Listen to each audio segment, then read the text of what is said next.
Ennaku yembuganye n'otulo tuganye buli lwe nzijukira ensi eyali ennungi ngeefuusa akattiro buli omu yeekolera by'ayagala ddembe ly'obuntu balimenya abatalina misango be bakaliga abagirina ne betaaya tusasulira amabanja getutaalya gatulisa kakanja abantu bali mu miranga n'obukyayi obukutenga amasanga abatasiima batalumirirwa ekimala kimala okutamiza ensi tulinga abatazaalibwa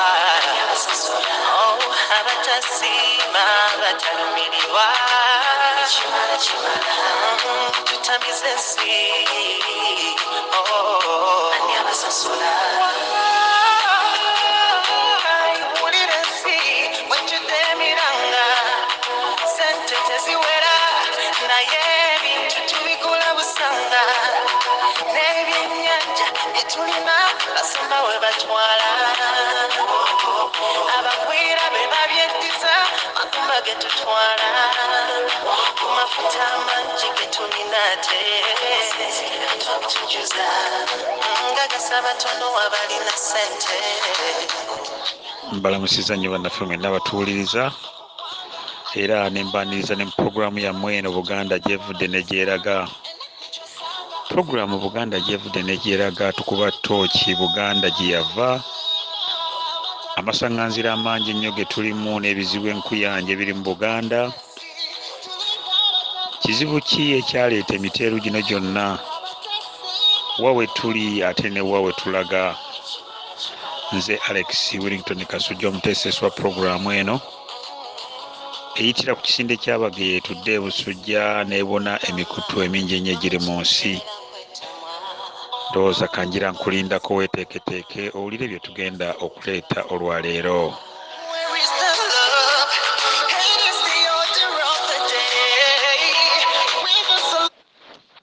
Otyo ndowooza ekyo kimala kyemmanyi okkalidde olinza ate bye tuleese olunaku olwaleero. Mu puroguramu yaffe eyayita bannaffe abatuwuliriza twayogera. Puroguramu yali special olw'ensonga nti nayagala okukungubaga okw'enjawulo olwa Ssaabasajja Kabaka wa Buganda Ssekabaka Muteesa II olunaku lwe yafa. Era ensonga nazoogera zaali nnyingi n'olwaleero era nkomyewo, mpozi nga sinakutandika puroguramu eno njagala okubeetondera nti emmando yali enninye ku mutwe. Waliwo akasobi akatono ke nakola, nfunye amawulire mangi nga muga nti Kasujja olina wasobyamu ku nnaku z'omwezi n'omwaka. Ennaku z'omwezi nazoogera zeezo. Ssaabasajja Kabaka wa Buganda Ssekabaka Muteesa II yakisa omukono ng'ennaku z'omwezi zaali 21 omwezi ogwa Novemba omwaka gwa 1969. Ssaabasajja Kabaka wa Buganda Ssekabaka Muteesa II nababuulira engeri gye yaddukamu okuva e Uganda gye baali bagenda okumutirimbulira. Ne tutema empenda okulaba oba twababuulira akawonvu n'akagga engeri Milton Obote ne basajja be be yali akola nabo gye baatandika okuyigga Ssaabasajja Kabaka wa Buganda Ssekabaka Muteesa II. N'olwekyo njagala akasobi ako ak'omwaka Ssaabasajja yafa ng'ennaku z'omwezi zaali 21 omwezi ogw'ekkumi n'ogumu oba ogwa Novemba 1969 mu kibuga wano London, mu kitundu ekitibwa Bamonze, Ssekabaka Muteesa gye baamuweera obutwa. Ssaabasajja Kabaka wa Buganda Ssekabaka Muteesa II yafiira ku myaka mito, myaka 45, era mujjukira nabanyumiza emboozi engeri ku olwo lwennyini yali agenda ku Kabaga Edgeweya Abaganda gye baali bategekedde kapate ke baali bagenda omukolera Obwakabaga. Omuwala nabanyumiza eyamuwa obutwa bamuyitanga Ttattu, naye abawala be baasindika okuwa Ssaabasajja Kabaka wa Buganda obutwa baali 3 nababuulira. Omuwala oyo ye Ttattu, muwala wa Ssekannyo Oweri e Bukandula mu Gomba, gattako Joyce Sebugwawo Nabbosa, oyo naye yaliko ku bantu abaategekebwa okuwa Ssaabasajja Kabaka wa Buganda obutwa. Omuwala owokusatu amannya gatankanibwa tegavaayo bulungi.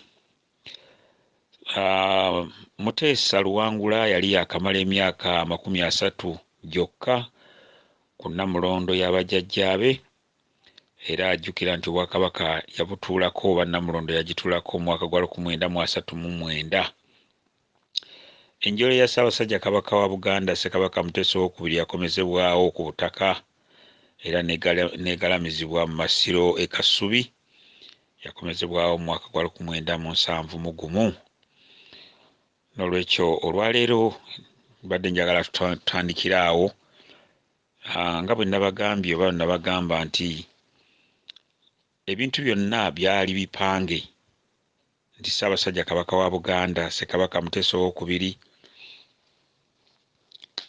engeri gye yatolokamu yali yabyafaayo oba gaali magezi g'abajjajjaabe, olw'ensonga nti ku lunaku olwo abantu balwogerako olwa 1966, abantu abaaliwo bajjajjaffe abaaliwo balunyumyako nti tewabangawo nkuba eyatonya ku lunaku olwo ey'amaanyi ennyo n'egoba abasirikale bonna abaali balumbye olubiri, wadde baali bamaze okutirimbula abantu abasoba 3,000 abaafiira mu lubiri olwo.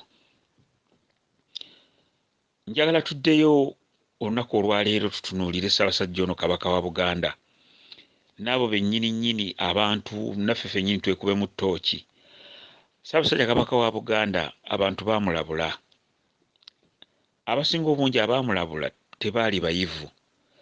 Abayivu n'abo abaamutambulirangako abaawozanga ssebo w'oligwa we tuligwa oba w'oligwa we tuligwa baamuleka mu ttayo. Abayivu abasinga obungi bakola ddiiru ne gavumenti ya Bungereza bakuba Buganda ekigwo. Waliwo ekibuuzo kye njagala okubuuza wano nga sinaakugenda wala nnyo. Kirabika bulungi mu byafaayo wano nti Abubakar Kachama Mayanja yatwala Ssaabasajja Kabaka wa Buganda Ssekabaka Muteesa II. Ssaabasajja ono Kachama yamutwalira Milton Obote n'amwanjulira mu lubiri ebaamunaanika, naye nga byonna byali bipange ng'ekigendererwa kyali nti baalyagala Milton Obote bamuleete bakole omukago ogw'obulimba ate Obuganda babukuba ekigwo, era ne kituukirira. Edda omuntu bwe baamugobanga mu ssomero teyaddangamu kusoma. Mujjukira bulungi n'omuwala bwe yafunanga olubuto ebyokusoma teyabigendanga nnyo wala, era amasomero mangi nnyo tegakkirizanga abaana bawala okuddamu okusoma. Ebintu bikyusa ennaku zino ng'ekigendererwa kwe kukuuma kalica yaffe, era abaana baamalanga okusoma. Omwana eyafuniranga olubuto ku luggya oba ng'asoma, oyo nno yaboolebwanga, era bwe bantu bwe bagenze bakyusakyusa ebintu ne bigenda nga byonooneka. Kale nno Abubakar Kachama Mayanja obanga ddala baamugoba e Makerere, ekintu kino kye njogera njagala nkikkaatirize nammwe mukakase obujulizi. Obanga baamugoba e Makerere ku University, yasobola atya okujja mu Bungereza ng'ate muzungu ye yali amugobye ku University? Yasobola atya okujja n'asomera wano mu Bungereza? Kitegeeza nti eyo yali ddiiro y'okutwala Milton Obote n'amutwala ewa Ssekabaka Muteesa II ewa Ssaabasajja, ng'ekigendererwa kwe kumukuba ekigwo. Obote kwe kukola emikago egy'obulimba yali akimanyi bulungi, era n'abazungu nga bakimanyi nti oba naamala okumukuba ekigwo n'Obuganda nga babukuba ekigwo, era ge maziga ge tukaaba. Ssaabasajja Kabaka wa Buganda nabategeeza nti Obote yagenda n'amufukaamirira nga ayambadde ekkanzu. Ssaabasajja n'amukwatirwa akafansonyi ate bwe yalaba nga ayambadde sokisi ez'ebituli awo ne gujja bagira. Ssaabasajja n'agamba mumuleke. Bw'atyo n'akola omukago. Omukago nno gwalimu n'ebyewuunyisa. Omusajja oyo Abubakar Kachama Mayanja yafuna akatambaala era balwogerako nga olutabaalo. Yafuna akatambaala n'akatonyezaamu kakamulali katono n'ajja ku kadaala ng'akubira Abaganda omulanga basobole okwegatta ku Obote. Mbu yayogeranga nga bw'ayisa akatambaala kumpi n'amaaso nga bw'azibiriza amaziga nga gavaamu olw'akamulali ono eyagendanga mu maaso. Ng'era bw'abagamba Abaganda bwe munaatenguwa Ssaabasajja mujja kubanga mukoze bubi, mugende no Milton Obote Kabaka Yekkoono, tugende n'ekibiina kino. Basajja battu ne bannyabo Abaganda bwe baalabanga amaziga ga Kachama Mayanja ne bagamba nti ate lwaki tetukola ki? Lwaki tetugenda n'ono? Amaziga gaali gaggoonya. Amaziga gaali gaggoonya eyali ey'okutulya okutumalawo era nakati ku ssaawa eno ekyatulya etumalawo. Njagala tuddeyo we twakoma nga bwe nabagamba twaleka Ssaabasajja Kabaka wa Buganda amasimu gamukubirwa. Abaganda abaali mu kibuga eky'omambuka ga London ekiyitibwa Edgware nga bamusaba ayanguweko mangu. Nabategeeza engeri abaana bano abawala abasatu gye baatuukamu ewa Ssaabasajja Kabaka. Nabagamba Ssaabasajja Kabaka wa Buganda yalina muwala we omwana wa mwannyina gwe yabeeranga naye era yamwagala nnyo bambi era yamuyambanga nnyo. Omuwala ono yalina essomero lyeyasomerangamu mu London ery'ebbeeyi. Milton Obote ne musajja we oyo kyakubbali gwe mumanyi oyo Kagiiko Nattabula be baakola omupango ne batuma abawala bano abasatu be mbagambye, Tattu, Joyce Ssebuggwawo Nabbosa n'oli omuwala ayogerwako amannya agatankanibwa. Abo nno ne batuukirira omuwala ono ne bamufuula mukwano gwabwe era ne bamusaba batandike okukyalagana. Ssaabasajja Kabaka wa Buganda muwala we yamusaba bano abawana bawala batandike okukyalanga ewuwe. Ssaabasajja n'abagamba sikiinaako buzibu kubanga bwe babanga Baganda ate tuyinza obbagobera ebweru ne batandika okukyala. Kazaawo sitaani yali ayingira mu nnyumba, omusota gwali kugenda mu ntamu, engo yali egenda kutandika okulya abantu abaali mu nnyumba eyo nga ne Ssaabasajja Kabaka omutwaliddemu. Baali bamaze okubawa obutwa obwo nga balina okubuwa Ssaabasajja. Era ku lunaku lwennyini olw'amazaalibwa omuwala Tattu yakyala ewa Ssaabasajja Kabaka. Bw'atyo yali agenderedde ndooza kulaba muwala oli ate omuwala n'atamusangawo. Ssaabasajja Kabaka bambi n'amusanyukira. Ssaabasajja Kabaka bagamba nti yali awomerwa nnyo kawayini, si kunywa kugangayira naye nga bw'okyusako obwongo oba n'obeera awo. Yakyusangako n'anywa kawayini kaako. Bw'atyo kawayini ako aba akyakanywa ataddemu akagiraasi akasooka era nga tekannaba kuggwamu. Amasimu nabanyumiza agavanga Edgware agaali mangi nnyo nga bamusaba agende mangu abeegatteko. Ng'ennaku z'omwezi nga bwe mbagambye, ennaku z'omwezi zaali 21 Novemba 1969, Ssaabasajja Kabaka wa Buganda omuwala ono n'amuwa obutwa. Amuweerawo obutwa nababuulira engeri gye yamuwaamu obutwa kubanga yamutayiminga ng'agenze okuteekako ettaayi ye, obutwa n'abuteeka ku giraasi era abateebereza bagamba. Omuwala ono bw'amala okumuwa obutwa n'afuluma n'agenda n'aleka Ssaabasajja nga abwimba ejjovu. Obutwa bulabika bwali bw'amaanyi nnyo era bwamuttirawo. Ssaabasajja baasanga avaamu ejjovu ng'afudde. Baliraanwa balaba omuwala ono ng'adduka. Omuwala ono n'aba embasi ya Uganda bakola kyamaanyi nnyo okulaba nti bamuddusa embase n'emuddusa era teyayita ku kisaawe kyokka nga ne gavumenti ya Bungereza yali kimanyiiko lwa ensonga nti omuwala ono teyalonderwa. Omuwala ono yayita Dover, mu kibuga Dover n'ayingira France, awo we yava ne yeeyongerayo paka Uganda. Omuwala ono bagamba nti yasasulwa obuwanana n'obuwanana bw'ensimbi gattako na bano banne be yakolanga nabo olw'okuba yali amaliriza missioni ey'okutta Ssaabasajja Kabaka wa Buganda Ssekabaka Muteesa II. We twogerera ennyumba y'omulamuzi Ssekannyu Ebukandula abantu abaliraanyeewo bagitunuulira kyamuli era baababoolera ddala, n'olwekyo wadde wayiseewo emyaka miyitirivu nnyo abantu tebayinza kwerabira nnyumba eno eya Ssekannyu olw'okuba be baakola omulimu ogw'okutta Ssaabasajja Kabaka wa Buganda Ssekabaka Muteesa II. Ssaabasajja Kabaka wa Buganda yalaba ennaku etalojjeka ng'ali mu London. Nga bwe nabanyumiza, Ssaabasajja Kabaka wa Buganda yafuuka emmomboze. Abazungu baamumma omulimo gwonna wadde nga yalina obumanyirivu era nga yali yasoma n'amagye nga mukulu nnyo mu magye ga Bungereza. Abazungu baamumma omulimu gw'okukola.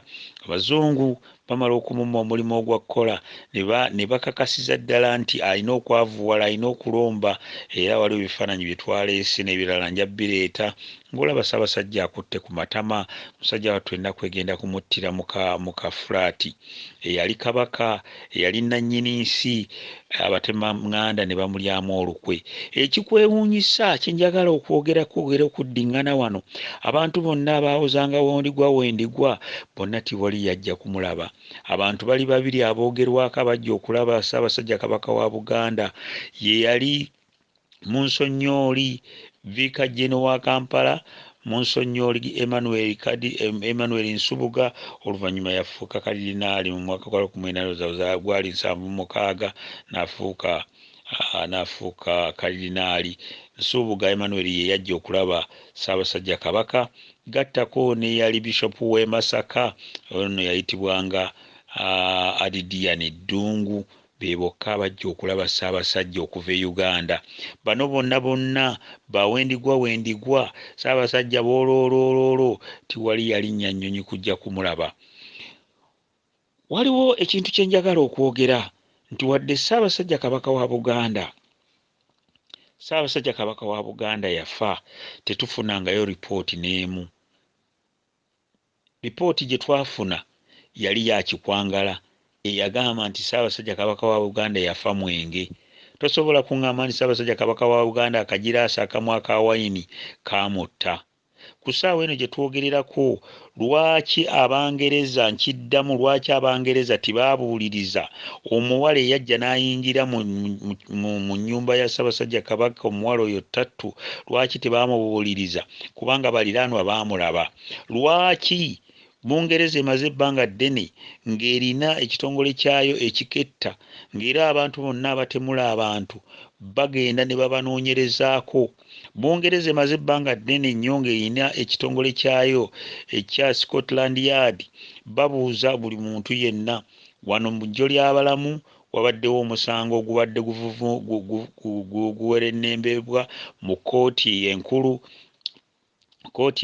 eya wano mu Bungereza, nga bagamba nti omusajja yakwatibwa mu 1954 ng'avunaanibwa omusango ogw'okuba nti yali ateeberezebwa okuba nti yatta omuntu n'amuzika mu kompawundi y'omuntu oyo yennyini.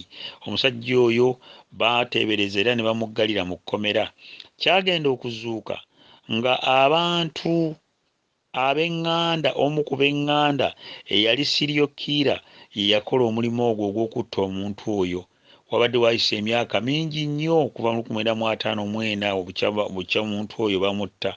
N'ono gwe baakwata musajja wattu naye yafa dda, kyokka omusango baagumwejjeereza. Ekibuuzo kyange kiri nti lwaki gavumenti ya Bungereza teyavaayo nenoonyereza ku bawala bano abasatu, nenoonyereza ku Milton Obote, nenoonyereza n'ono Kwajiko Nattabula, bonna abeetaba mu lukwe olw'okuwa Ssaabasajja Kabaka wa Buganda obutwa.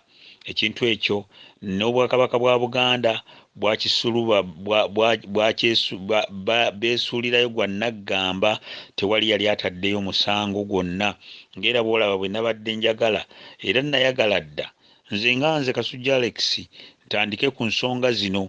Abangereza bavunaanibwa omusango guno ogw'okuba nti omuntu waffe Ssaabasajja Kabaka wa Buganda yafiira ku ttaka lyabwe. Tulina balooya abakugu ennyo mu nsi yonna be twandibadde tukwasaganya abazungu bano ne tubaggulako omusango. Emisango mingi gibaddewo. Waliwo omusango ogwali mu Kenya ogwali guvunaana Abangereza ku mulembe gwa Tony Blair era ne gubakka mu vvi ogw'okuba nti baabonyaabonya nnyo awamu n'okulaawa Bannakenya. Omusango gwatwalibwa mu kkooti y'ensi yonna era Abangereza ne gubamegga era abantu abafuna obuzibu bw'okulaayibwa awamu n'okutokyalingibwa basasulwa ensimbi. Naffe nna ng'Abaganda nze nkulembedde Alex Kasujja twandigambye nti twandibuulirizza Ssaabasajja Kabaka wa Buganda ekyamutta. Twalibuulirizza abantu abamu abeetaba mu bintu ebyo abamu bakyaliwo balamu bakwatibwe bavunaanibwe babasoye ebibuuzo babeere nga batubuulira kiki ekyaliwo kiki ekyagenda mu maaso. Ssaabasajja Kabaka wa Buganda yafa atya?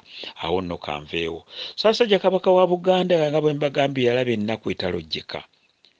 Ssaabasajja Kabaka wa Buganda yalaba ennaku etalojjeka nga takyalina na nsimbi. Abantu batono nnyo abeewaayo ne bamulabirira naye nga bw'omanyi nti abamu batuuka ekiseera ne beetamwa, abamu batuuka ekiseera ne baba nga tibakyesobola bambi. Ssaabasajja ekintu kino kyamuteeka mu kattu ne yeesanga nga musajja wattu oluusi n'ebyokulya awammantabi wammante. Naye Ssaabasajja Kabaka wa Buganda wadde yayita mu bizibu ebingi ennyo teyasobola yadde okuyita muntu yenna atunde ettaka lye oba atunde ku by'obugagga bye asobole okukola ki? Asobole okufunamu akasimbi ng'ali mu Bungereza. Lwaki ndeeta ebintu bino? Ndeeta ebintu bino nti Ssaabasajja Kabaka wa Buganda yaleka abaana abalangira n'abambejja. Abalangira n'abambejja abazaalibwa Muteesa owookubiri bafuuse bammo, bafuuse bazibu nnyo.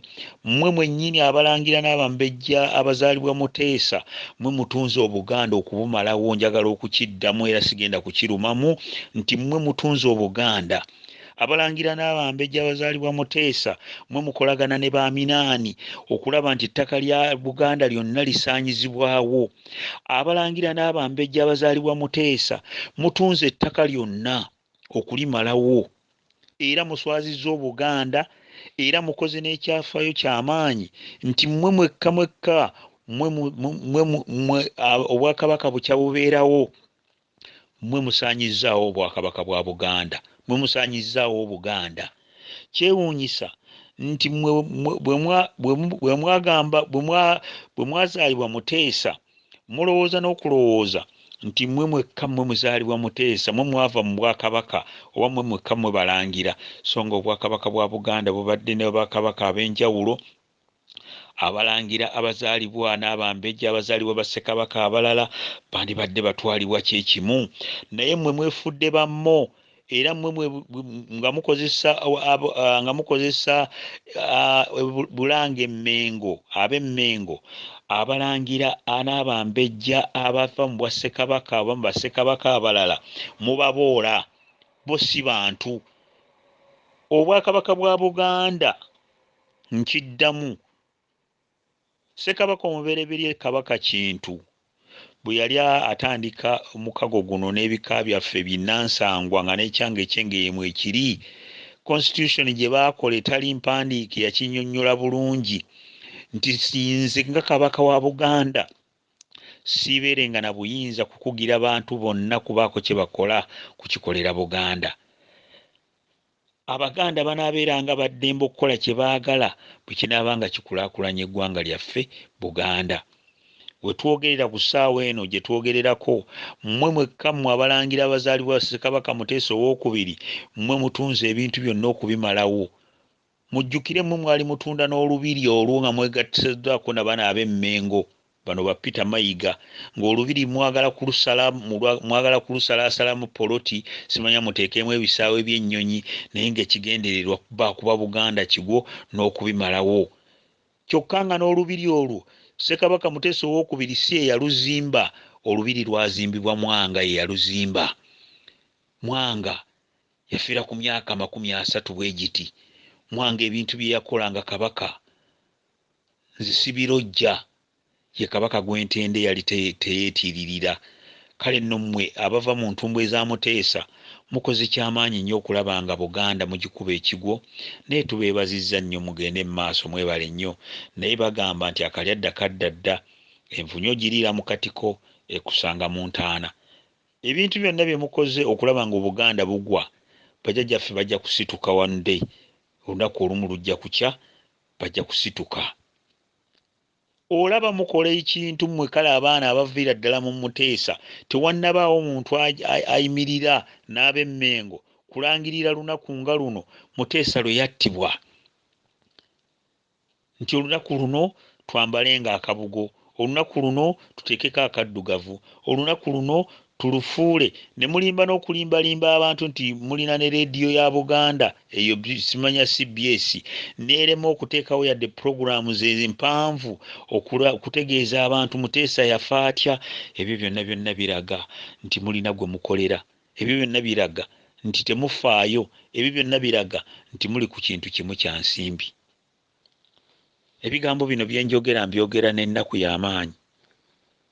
y'amaanyi nnyo olwokuba nti Ssaabasajja Kabaka yafa nga musajja munaku Ssaabasajja Kabaka wa Buganda baamugamba nti tosembeza musajja oyo naye abaamugamba olwokuba tibaali bayivu Ssaabasajja yabaziimuula n'atwala bano abayivu be muyita abayivu be baakuba Buganda ekigwo era be bakyagikuba be muyita abayivu ab'ekibogwe be baakuba Buganda ekigwo ne ku ssaawa eno bakyagikuba ebigambo byange bino byenjogera bw'obanga obifunyeemu oba obiggyemu omulamwa oyinza okunnyamba oddiye puroguramu eno n'ogyongerayo ndeese puroguramu zino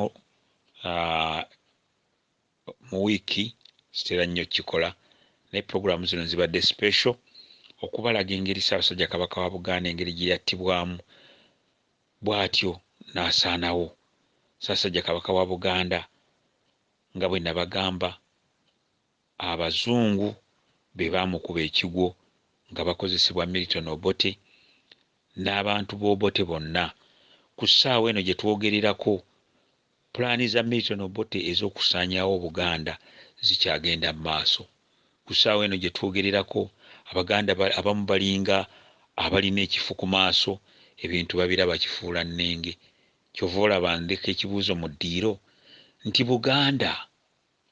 Buganda bwe twekutula ku Uganda tufiirwa ki kubanga Ssaabasajja Kabaka wa Buganda Ssekabaka Muteesa II guno omugattiko gwe yatuteekamu guno omugattiko ogw'okwegatta ku Uganda tugufunyeemu kiffe ng'Abaganda tetulina kye tufunye okuggyako okubonyaabonyezebwa n'olwekyo nze Kasujja mpagira nnyo ekigambo ky'okukutula Buganda ku Uganda buli mbuzi edde ku nkondo yaayo kubanga ekyatutwala omukago gwatutwala okuyingira mu Buganda twagutwala kweyagala ku ssaawa eno gye twogererako omwana w'Omuganda takyalya omwana w'Omuganda takyasobola kufuna mmere omwana w'Omuganda asomye tasobola kufuna mulimu eggwanga lya Buganda litaaguddwa omukago Muteesa gwe yatutwalamu tigwalimu kantu konna buli kimu kyafa n'olwekyo singa twekutula ku Buganda tinga twekutula ku Uganda Buganda ne tugikutula ku Uganda tuba tufiirwa ki odiyo yange bw'oba ogiwulidde puroguramu eno oyinza ogyongerayo Abaganda abalala ne bagiwulira ne Bannayuganda ne bagiwulira ndowooza ne ku ekyo sijja kweyongerayo nze Alex Willington Kasujja abadde omuteeseswa puroguramu eno era omwanjuzi waayo Mukama abankuumire puroguramu eno eyitira ku kisinde ky'Abagere tudde Busujja nesaasaanira emikutu emingi ennyo egiri mu nsi Mukama abankuumire. Mweraba. byayagala ddembe ly'obuntu balimenya abatalina misango be bakaliga abagirina ne betaaya tusasulira amabanja getutaalya batulisa kakanja abantu bali mu miranga n'obukyayi obukutenga amasanga abatasiima batalumirirwa ekibala kibala tamize ensi tulinga abatazaalibwa abatasiima batalumirirwa tutamize ensi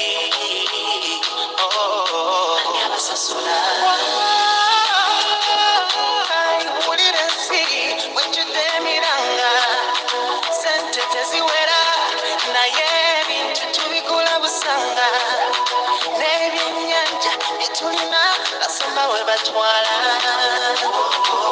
abagwira be babyeddiza magumba getutwala ku mafuta amangi getulina ate totujuza nga gasaba tono abalina sente amasoko gwanga ani yanayamba n'abandi tutunye nabo batwesamba